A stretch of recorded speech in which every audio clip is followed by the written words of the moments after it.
Hi అండి, అందరికీ నమస్తే. My dear monster part 27. Arjun పవన్లు అలా తన నోరు మూసేసరికి స్నేహ ముందు కంగారు పడిన కొన్ని సెకండ్లకు బెడ్ లైట్ వెలుతురులో ఆ ఇద్దరిని పోల్చుకుని పెరిగిన గుండె వేగాన్ని అదుపు చేసుకుని తన నోటిపై చెయ్యి తీయమని ఆ ఇద్దరికి సైగ చేయటంతో ఇద్దరు అరవద్దు అని సైగ చేసి నెమ్మదిగా ఆమె నోటి మీద చెయ్యి తీసి ఆమెకు దూరంగా ఎదురుగా నిలబడ్డారు. ఆ ఇద్దరిని కాస్త అయోమయంగా మరి కాస్త ఆశ్చర్యంగా ఈ టైంలో ఏంటి మీరిద్దరు ఇలా వచ్చారు, ఏమైనా కావాలా అని అడిగింది స్నేహ. ఆమె ప్రశ్నకు అర్జున్ అవును స్నేహ అని అనగానే ఏం కావాలి అర్జున్ గారు అని అడిగింది.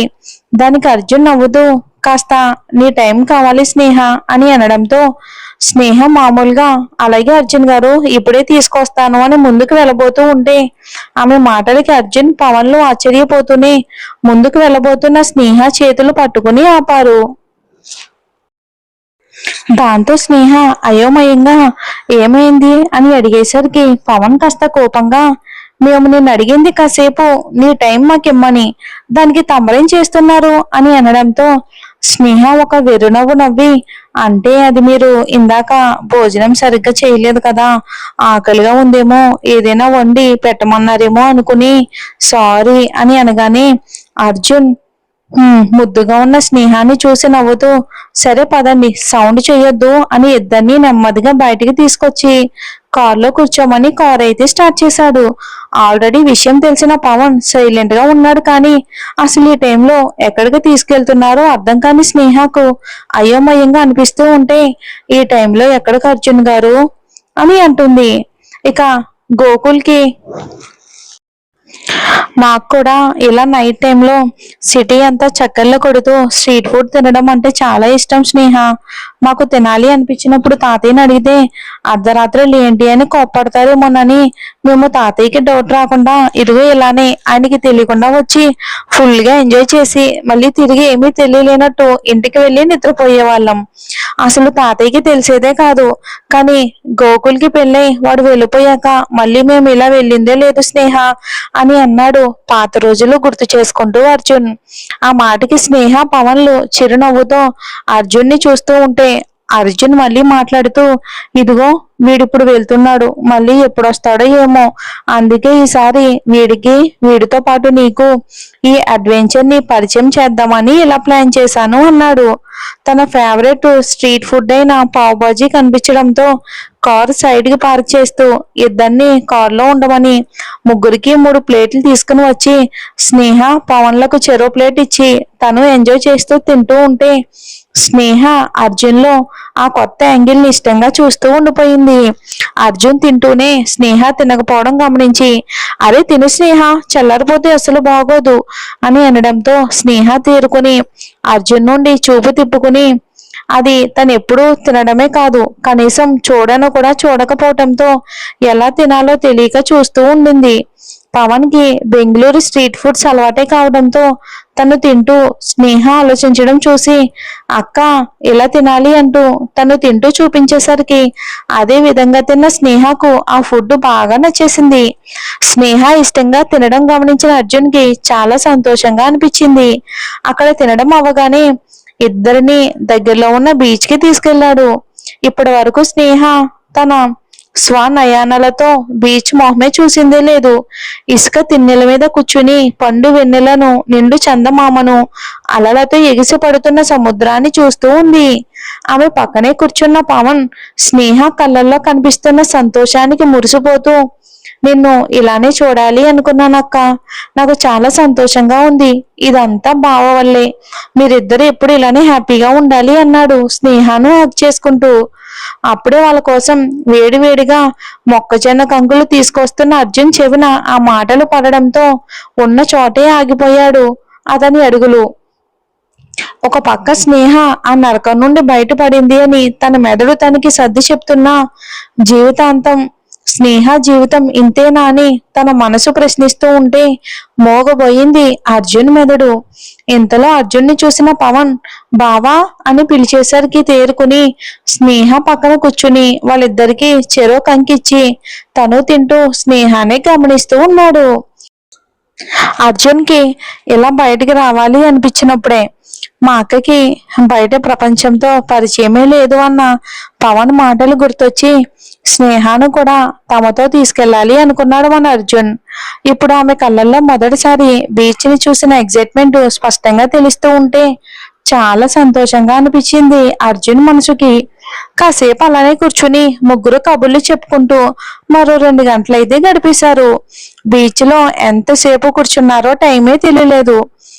అప్పటికి బాగా అర్ధరాత్రి అయిపోవడంతో ఇక తప్పక అది కూడా స్నేహ పట్టు వల్ల తిరిగి ఇంటికి అయితే బయలుదేరారు. ఇంటికి చేరుకోగానే ఎలా అయితే చప్పుడు చేయకుండా బయటికి వచ్చారో అలానే చప్పుడు చేయకుండా ఇంట్లోకి వెళ్ళారు. అర్జున్ పవన్లు స్నేహకు గుడ్ నైట్ చెప్పేసి వాళ్ళ రూమ్ కి వెళ్ళిపోతే స్నేహ స్నేహ కూడా తన రూమ్ కి వెళ్ళిపోయింది. నైట్ లేట్ గా నిద్రపోయినా సరే ఉదయాన్నే నిద్ర లేచింది స్నేహ. యథావిధిగా తన పనులు చేసుకుంటూ ఉంది. పవన్ ఎంత వద్దు అని చెప్తున్నా అర్జున్ వినకుండా పవన్ కి బస్ టికెట్ బుక్ చేసుకుని ఇవ్వకుండా ఇక ఫ్లైట్ టికెట్ బుక్ చేశాడు. ఫ్లైట్ 10 గంటలకు కావడంతో ఆ బావ మరుదులు ఇద్దరు లేట్ గా లేచి రెడీ అయ్యి కిందకి వెళ్లి స్నేహ చేసి పెట్టిన బ్రేక్ఫాస్ట్ కానిచ్చి పవన్ లగేజ్ ప్యాక్ చేసుకోవడానికి వెళ్తే అతని వెనకే అర్జున్ కూడా వెళ్ళాడు.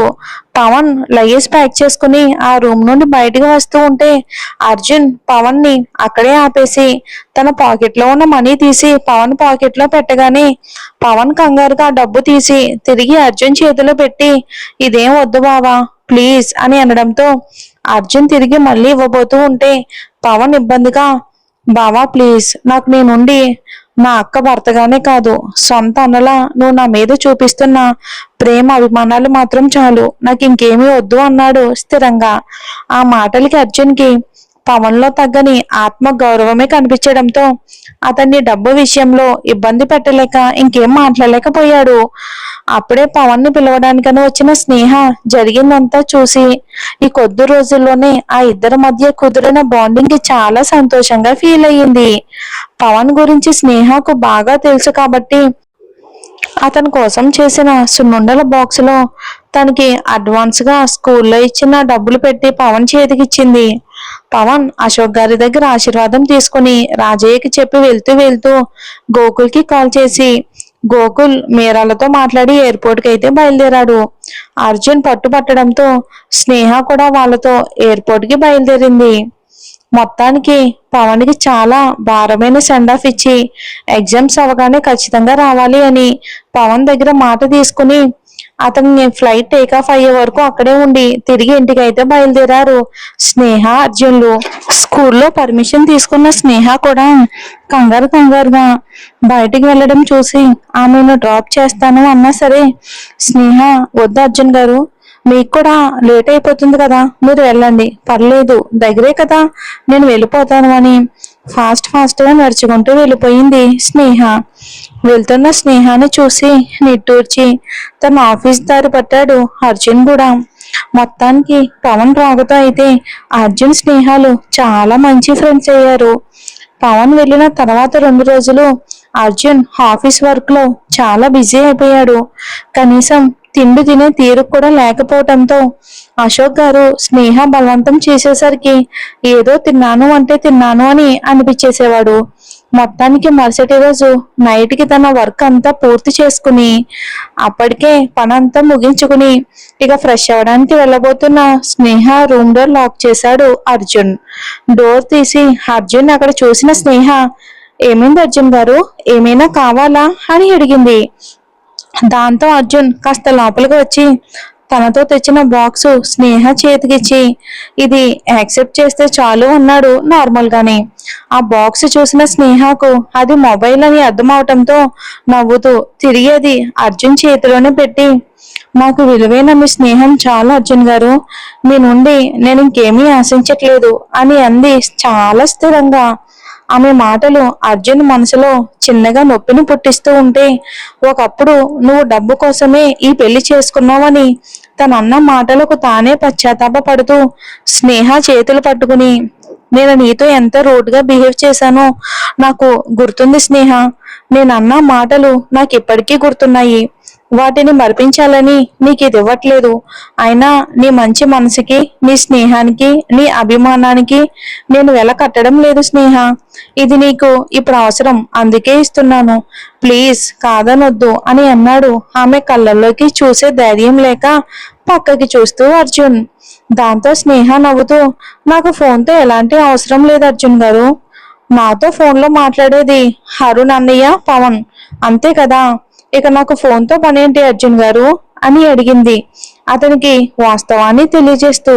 ఆ మాటకి అర్జున్ తనకే తెలియకుండానే, మరి నువ్వు స్కూల్లో ఉండగా నేను నీతో మాట్లాడాలి అనుకుంటే అని అడగగానే స్నేహ నవ్వుతూ తన కబోర్డ్ నుండి ఒక స్లిప్ తీసి అర్జున్ చేతికిస్తూ, ఇది మా ఆఫీస్ నెంబర్ అర్జున్ గారు. మీకు ఎప్పుడైనా నాతో పనుండి మాట్లాడాలి అనుకున్నా కాల్ చేసి స్నేహాన్ని చెప్తే వాళ్ళే నన్ను పిలుస్తారు. అప్పుడు నేను మీతో మాట్లాడతాను అని చెప్పింది. స్నేహ మాటల్లో స్థిరత్వం, ఆమె ఆత్మ గౌరవాన్ని తెలియజేస్తూ ఉంటే, ఇలాంటి అమ్మాయినా ఇన్ని రోజులు నేను తప్పుగా అర్థం చేసుకుని నోటుకొచ్చిన నానా మాటలు అనింది, ఇలాంటి బంగారాన్న నేను తప్పు పట్టింది అని తనని తానే ప్రశ్నించుకున్న అర్జున్కి మనసంతా మెలు పెట్టినట్టు అనిపిస్తూ ఉంటే ఇంకేం మాట్లాడలేక మౌనంగా అక్కడి నుండి వెళ్ళడానికని వెనుతిరిగాడు అర్జున్. అర్జున్తో 2 రోజుల నుండి మాట్లాడాలని ఎదురు చూస్తున్న స్నేహకు ఆ క్షణమే ఆ విషయం గుర్తుకు రావటంతో, అర్జున్ గారు మీతో ఒక విషయం మాట్లాడాలి అని అడగడంతో ఉన్న చోటే ఆగిపోయాడు అర్జున్. అర్జున్ స్నేహాను భారీగా ఎప్పటికి ఒప్పుకుంటాడో, స్నేహ అర్జున్తో ఏం మాట్లాడాలి అనుకుంటుంది వచ్చే ఎపిసోడ్లో చూద్దామండి.